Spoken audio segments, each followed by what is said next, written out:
preguntas, el análisis y la información en Contacto Directo.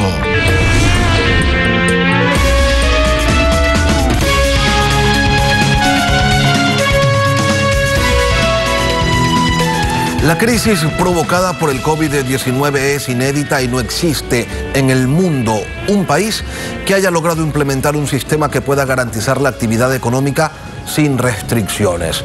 En Europa, más de 230 millones de personas hoy están sometidas a distinto tipo de medidas que afectan no solo la movilidad, sino también las actividades económicas. En Ecuador, que está muy lejos de ser Suiza o Alemania, se pide una reapertura total, cuando es evidente que no existe una manera óptima de garantizar el acceso a un sistema sanitario que pudiera responder eficientemente a las actuales circunstancias. Esta mañana nos acompaña el presidente de la Cámara de Comercio de Guayaquil, Pablo Arosemena. Buenos días y bienvenido a Contacto Directo. Gracias, Lenin. Buenos días. Encantado de poder participar. Un saludo para todos los televidentes. Por un lado, las cifras de contagio en aumento, así como el número de víctimas diarias por la pandemia. Por otro lado, la crisis económica que no da tregua. ¿Cómo conciliamos estas dos realidades si ya estamos viendo que a mayor relajamiento, mayor número de casos? Mira, la salud y la economía son dos caras de una misma moneda. Necesitamos mantener los controles del cumplimiento de las normas de bioseguridad a la vez que vamos permitiendo que ciertas partes de la economía se vayan reabriendo y recuperando. Pero aquí también lo clave es la distribución con el concurso del sector privado de la vacuna, que no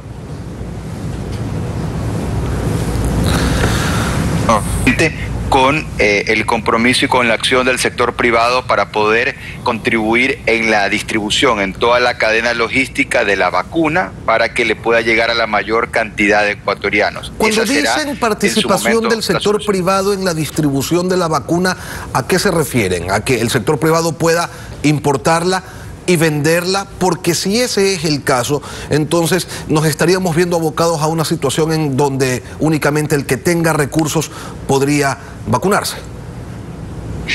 No, lo que planteamos es que al día de hoy el gobierno nacional tiene el monopolio de la importación de la vacuna, no ha permitido que el sector privado lo pueda hacer. Entonces, ante esa situación donde solamente el gobierno puede importar la vacuna, que se permita que el sector privado pueda ayudar de manera cívica, social, solidaria, a la distribución de la vacuna siendo parte de la cadena logística. Esto es algo que el Comité para combatir el coronavirus de aquí de la ciudad de Guayaquil, que lo lidera María Gloria Racón, que está también ahí Paul Palacios, entre otras personas del sector privado, están trabajando arduamente y que cuentan con toda la confianza del sector productivo para poder hacer una suerte, digamos, de alianza público-privada en el sentido de poder arrimar el hombro y ayudar para que la vacuna se distribuya lo más rápido posible. ¿Pero han tenido algún tipo de contacto inicial? ¿Sabe si eso realmente se lo puede hacer? Porque de lo que se tiene entendido, las grandes farmacéuticas están dando prioridad y están realizando casi que una distribución exclusiva a los países, a las naciones, más no a empresas privadas o a corporaciones o a fundaciones, el nombre que usted le quiera poner. Sí, justamente lo que comento es lo que está funcionando ahorita, como los gobiernos y el gobierno de Ecuador tiene una suerte del monopolio de la importación de vacunas, lo que propone el sector privado de manera proactiva y solidaria, es decir, déjame ayudar en la distribución de la cadena logística. Si alguien sabe bien cómo distribuir, es el sector privado, se lo está haciendo de manera solidaria y eso está funcionando. Entonces, eso hay que dejar que siga avanzando. Hay un comité liderado por gente que es muy conocedora, que tiene buen expertise y tiene todo el apoyo del sector privado para poder lograrse. Ahora, es también necesario que el gobierno se deje ayudar y que no tome medidas que vayan en contra de lo que funciona. Específicamente me refiero a las restricciones vehiculares del mes de diciembre y el toque de queda y los controles de aforo que vinieron en el peor momento. Nosotros estamos de acuerdo con controles de aforo, estamos de acuerdo con los protocolos de bioseguridad. Lo que nos parece que es un disparate y que no sirve es reducir las horas de atención al público, porque eso aumenta la aglomeración. Lo que hemos planteado más bien es la liberación o la ampliación de los horarios de atención, tal suerte que se pueda reducir la aglomeración. Ahora, Una cosa es aspirar que todo vuelva a la normalidad, pero si no hay garantías de que eso pueda ocurrir de un modo seguro, no parecería ser tan responsable. Por otro lado, la necesidad de trabajar de millones de ecuatorianos termina empujando a muchos a asumir riesgos que en algunos casos se terminan pagando caro. ¿Cómo salvamos esta situación que en la práctica es un dilema moral? Ecuador tiene que encontrar su propia salida de acuerdo a su realidad. No estamos en Suiza, Alemania o Estados Unidos donde te dicen quédate en casa que el gobierno te manda el cheque. Aquí, digamos, te quedas en casa y te quedas esperando el cheque. Entonces la gente tiene que salir y por eso nosotros en su momento hemos dicho para sobrevivir hay que abrir. Ahora, abrir no significa dar papaya como país y no tener los controles de bioseguridad. Nosotros creemos que inclusive el gobierno, los COE cantonales deberían hacer un mejor trabajo velando por el cumplimiento de esos controles de bioseguridad, que en el comercio pues tú puedas ver que la gente efectivamente tenga la mascarilla, el distanciamiento social, el lavado de manos obligatorio, etcétera. Estas prácticas que se tienen que cumplir y que el gobierno tiene una razón de ser controlando el cumplimiento. Pero si esto no viene de la mano de medidas de sentido común, como lo que hemos planteado nosotros, de un Guayaquil 24 horas, un Ecuador 24 horas productivo, como una suerte de luz de bengala que marca el norte, que no es que dice que mañana vamos a hacer como Nueva York o como Las Vegas y vas a ir al supermercado a las 3 de la mañana, no, pero lo que estamos planteando es que mañana, porque esto se lo pudiera hacer mañana, si el gobierno así tuviera la decisión y la voluntad política, ampliar los horarios de atención. Por ejemplo, que las 21.000 tiendas de barrio de Guayaquil puedan abrir 2 horas más. Por ejemplo, que las más de 90.000 tiendas de barrio a nivel nacional puedan abrir 2 horas más, significaría un incremento en ventas por más de $1.000 millones y un incremento en empleo que en un año como este es clave para poder levantar al país. Entonces, Ecuador tiene salida, pero el gobierno tiene que poner su parte también. ¿Ese es el camino hacia una reactivación económica segura? ¿En qué país de América Latina se ha aplicado este modelo que usted está planteando con resultados positivos? Lo que pasa es que muchos países ya tenían una economía más abierta. Entonces, volver a la normalidad para ellos significa simplemente tener una situación donde evitas la aglomeración porque vuelves a horarios de trabajo, horarios de atención extendidos. Ecuador ha tenido una norma desde la década correísta y la reforzó en este gobierno, que es una medida que restringe horarios de atención, que inclusive, Lenin, y esto es importante que la ciudadanía lo conozca, para el tema de tiendas de barrio, tiendas de abarrote, mini markets, que hay más de 100.000 a nivel nacional, hay una sola hora de atención para Raimundo y todo el mundo, lo cual no tiene sentido porque comprenderá la gente pues que el ritmo del comercio en Guayaquil o en Quito o en Cuenca, en Ambato, en Milagro o en Quevedo es completamente distinto, más aún de una zona urbana a una zona rural. Sin embargo, desde el escritorio de la burocracia se define una sola hora de atención para todo el mundo, una hora de apertura, una hora de cierre, y eso no se corresponde a la realidad y eso genera aglomeración. Más aún, pues, si restringen esas horas de atención. Entonces, en otras partes del mundo, digamos, sí ha habido el sentido común de darte cuenta de que debe de ampliarse los horarios de atención. Eso funciona y eso en Ecuador se tiene que implementar. Es una solución que no cuesta plata, más bien genera recursos que está al alcance del gobierno. Ampliar los horarios de atención para bajar la aglomeración. Ahora, los dirigentes del gremio del comercio se opusieron al estado de excepción de diciembre que limitó movilidad, que restringió reuniones. ¿En cuánto calculan ustedes las pérdidas que se generaron en ese mes que usualmente es el mejor del año para los comerciantes? Más de $900 millones es el estimado del Departamento Técnico de los Gremios Productivos y el informe que pudo hacer la Cámara de Comercio de Guayaquil, haciendo el contraste de la proyección que se tenía para el 2020 y lo que efectivamente se logró vender en el mes de diciembre. Es decir, pero dejar de vender, Pablo, dejar de vender no es igual a pérdida. Yo le pregunto cuánto se perdió.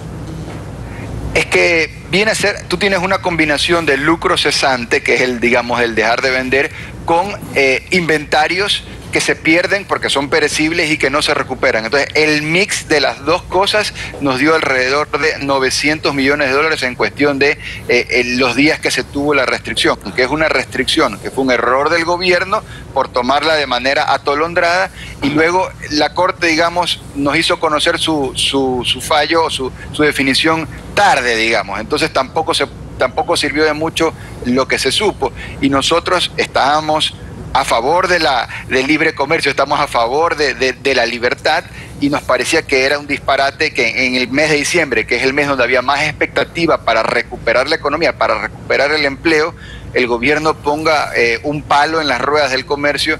Pero bueno, al final el comerciante es resiliente, nos dan 2 palazos, nos levantamos 3 veces, y a pesar de eso estamos haciendo los mejores esfuerzos para levantar y repuntar en el 2021, en el año que estamos, que puede ser un año que nosotros decimos que el 2021 sea el año de las soluciones y ya no más de las restricciones. Toca usted el tema del empleo y cuántos empleos se han perdido dentro del sector comercial durante el 2020.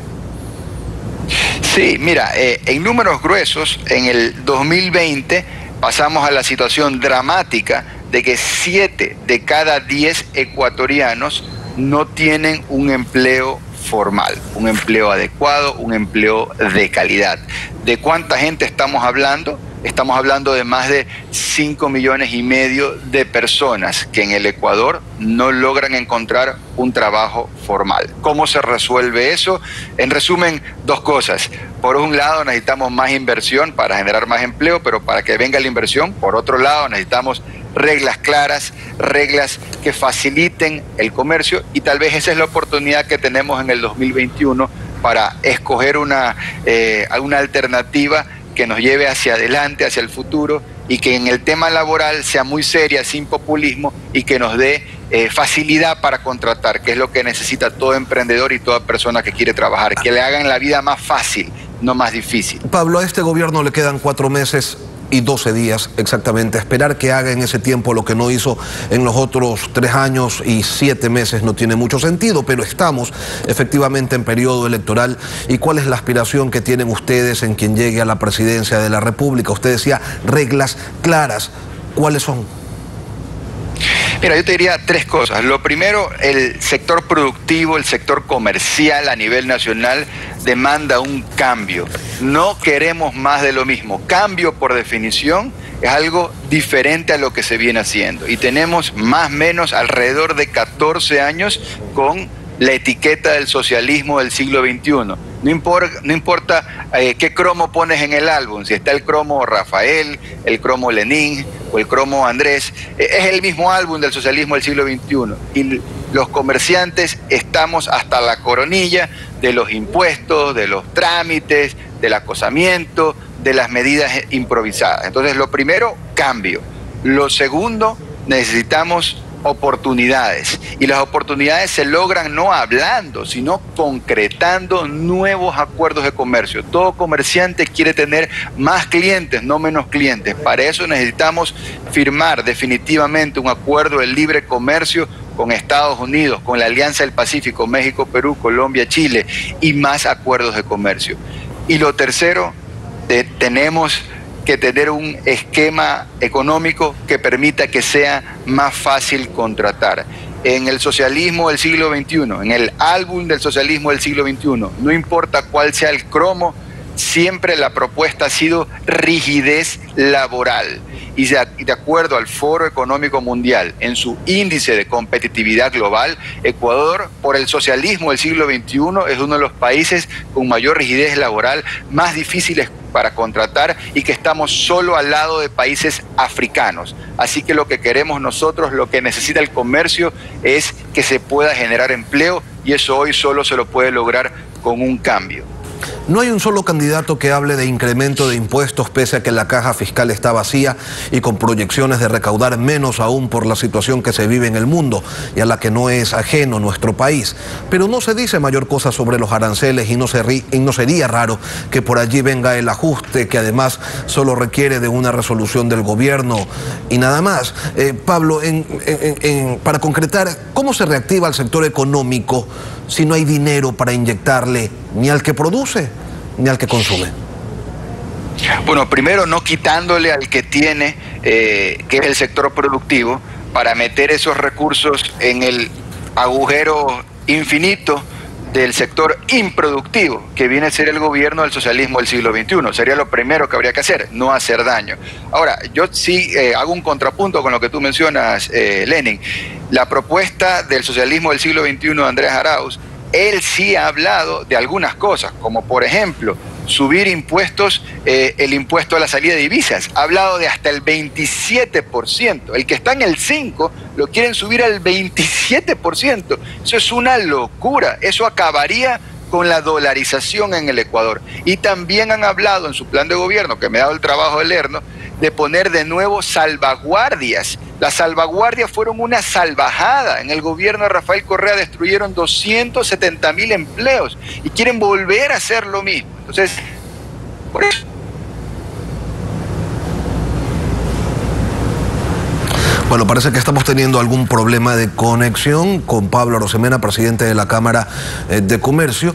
Esperemos a resolverlo brevemente para que pueda culminar con esta idea en la que está expresando cuáles son las razones y cuáles son los caminos que debería ejecutarse en un próximo gobierno para permitir la reactivación de la economía nacional, que se encuentra muy golpeada por el COVID-19. Parece que no vamos a poder volver con Pablo Arosemena, presidente de la Cámara de Comercio de Guayaquil. Queremos agradecerle de todas maneras por su participación esta mañana aquí en Contacto Directo. Es momento de una pausa y al volver, el sector de la construcción marcha a paso lento y no se prevé crecimiento en 2021. ¿Estamos a tiempo para revertir la estadística? ¿Qué acciones pueden tomarse? Ya volvemos con Henry Yandún, vocero de Constructores Positivos. Manténgase en nuestra sintonía.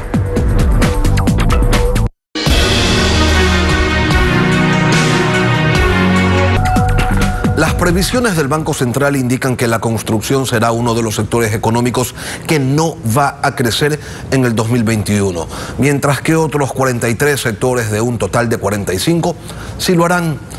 La construcción, como se sabe, es fuente de miles de empleos, dado que por naturaleza tiene un régimen laboral flexible. Henry Yandún, vocero de Constructores Positivos, buenos días, bienvenido a Contacto Directo. Buenos días, Lenin. Buenos días a los televidentes. Constructores Positivos señala que el PIB de la construcción podrá crecer con decisiones oportunas y renovadoras de política pública. ¿Cuáles son? Efectivamente, Lenin. Primero hay que destacar que en este año se redujeron en 2024 millones de valor agregado que la construcción da al país. De 11.690 millones se redujeron 2.024 millones, que es del 17%, pero eso únicamente de la construcción. Hay que entender que la construcción tiene actividades relacionadas como es el cemento, el hierro, la madera, que no están contempladas aquí. Nosotros estamos diciendo que es inaudito que el gobierno vaticine que no vamos a crecer y no manifieste algún plan de acción para recuperarnos. Es por eso que nos hemos unido y hemos planteado varias propuestas que van hacia 5 actores de la actividad. Lo uno es el gobierno central, los GATS, el BIES, la normativa de alianza público-privadas y la banca privada. Ahora, el sector de la construcción depende en gran medida de las facilidades crediticias que se le ofrezcan a los compradores. ¿No deberían ser estas cambiadas para realmente estimular al sector con ideas nuevas, como por ejemplo revivir la cédula hipotecaria y eliminar las tablas de amortización francesa y alemana? Así es, Lenin. Nosotros perseguimos como objetivo de Constructores Positivos de que la cuota de la vivienda propia sea similar a la cuota del arriendo. En ese momento nosotros ayudaremos a cumplir el sueño de los ecuatorianos y a moverle al país. Por ejemplo, ahorita sí hay una tremenda oportunidad que lamentablemente el gobierno no ha difundido mucho, que es la tasa de interés del 4,99% para las viviendas de menos de $90.000. Normalmente la tasa de interés es del orden del 10%, pero en este caso es la mitad. ¿Qué significa esto para un ciudadano? Si compra una casa de $40.000 en este esquema, la cuota mensual es apenas de $245. Si compra una vivienda de $80.000, la cuota es del orden de $490. Es decir, que en este caso sí se cumple que la cuota de la vivienda propia es similar o menor a la cuota del arriendo. Y es lo que nosotros queremos ayudar y estamos llegando a difundir a la sociedad de que existe esta oportunidad. Esto sale de un fideicomiso, Lenin, que es de $1.300 millones y apenas se han usado $300 millones.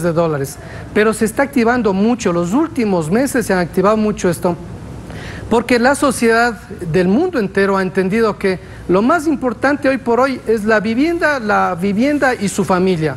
y entonces la gente está más preocupada ahora sí de tener una vivienda propia, y estamos con una buena perspectiva de que la vivienda BIS y BIP de menos de $90.000 se está activando bastante. Ahora, esa como Henry, una estrategia. El país está lleno de proyectos de vivienda a medio acabar y otros abandonados por falta de estímulos al sector constructor y también hacia los compradores.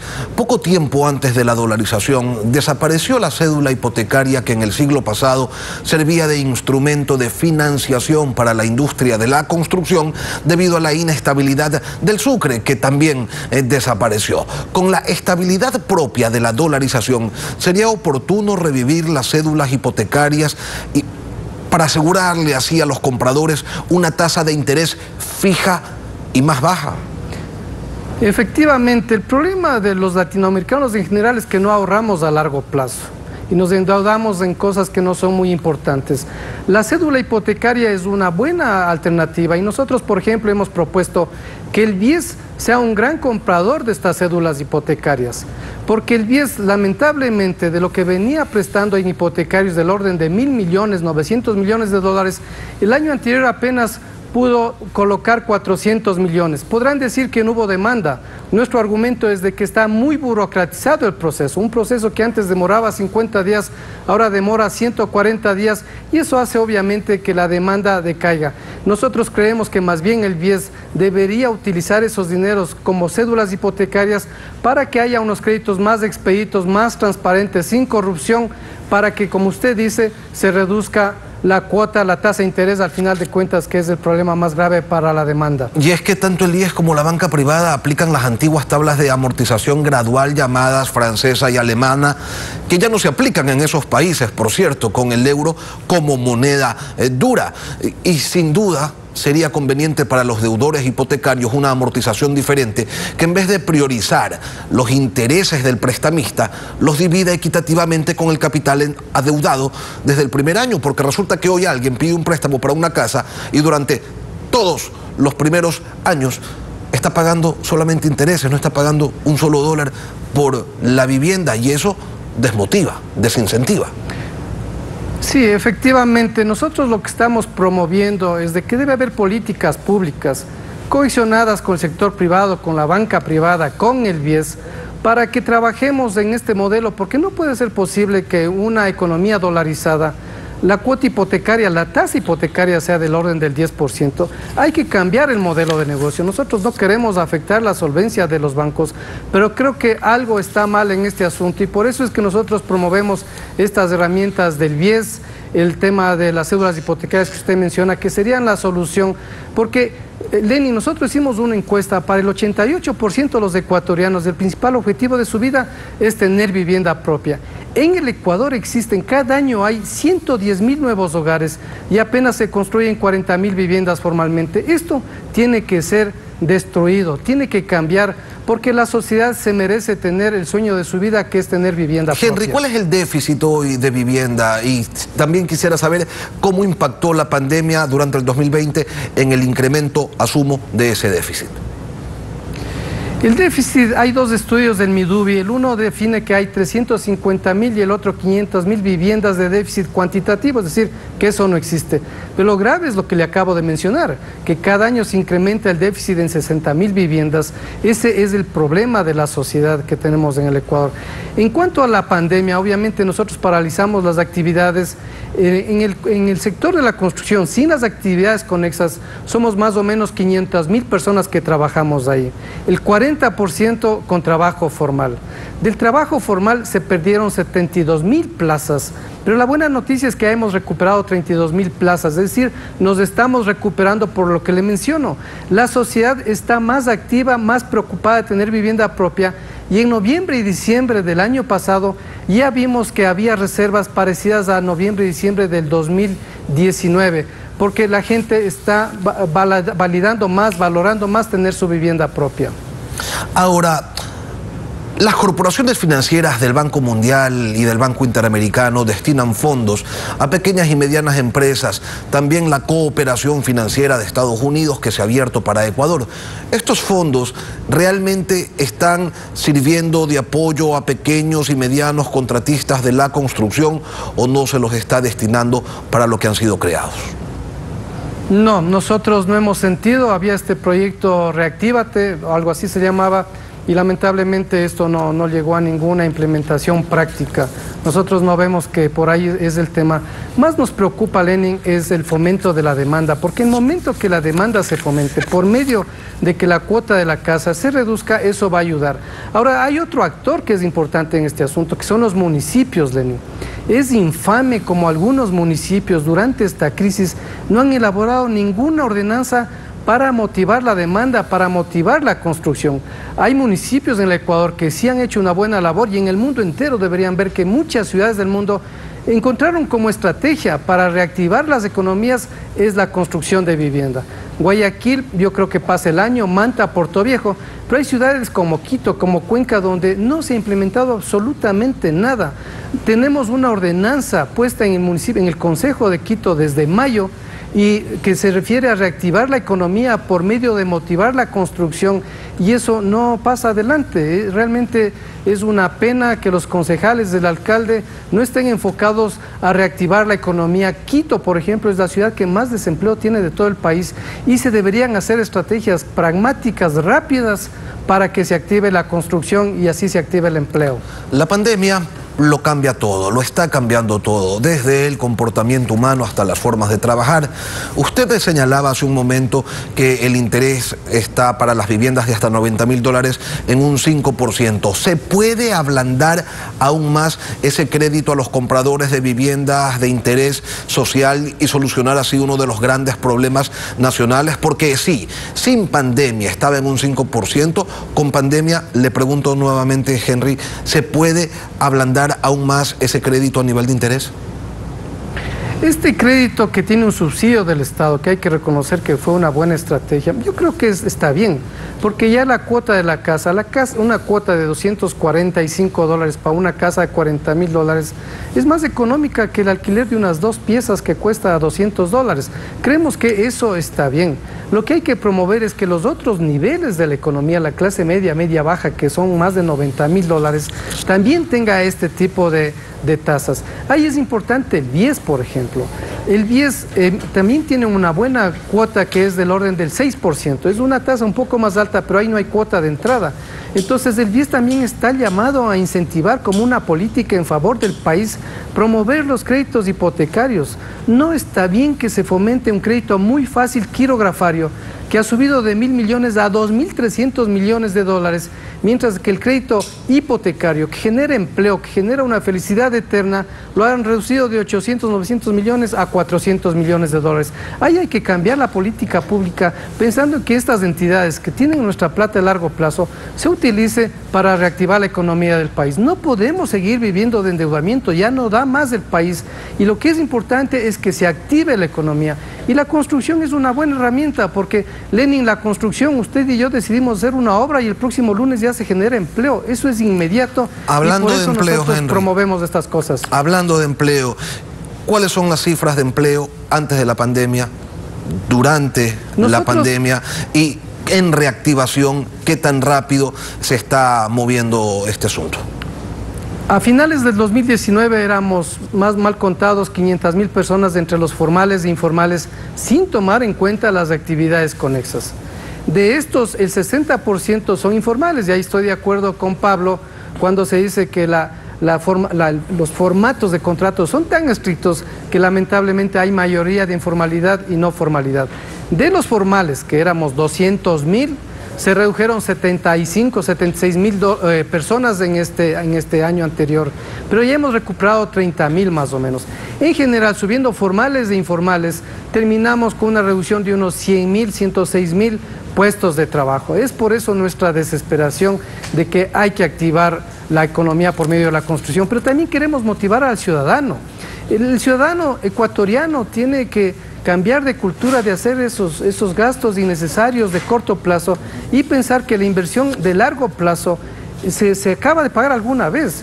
El arriendo, Lenin, aunque estemos en crisis, tenemos que pagar arriendo y lo pagamos hasta nuestra muerte. Entonces eso es una decisión inteligente, pagar su arriendito, endeudarse en su casa propia, que al final de cuentas se lo paga, pero queda ya para la vejez una tranquilidad o inclusive para el legado para sus hijos. Henry Yandún, vocero de Constructores Positivos, gracias por acompañarnos esta mañana aquí en Contacto Directo. Gracias, Lenin. Televistazo estelar, información verificada. Concluimos aquí Contacto Directo, Lenin. Mañana nos volveremos a encontrar con las entrevistas con 2 nuevos candidatos a la presidencia de la República. Los esperamos 6:55. Hasta pronto.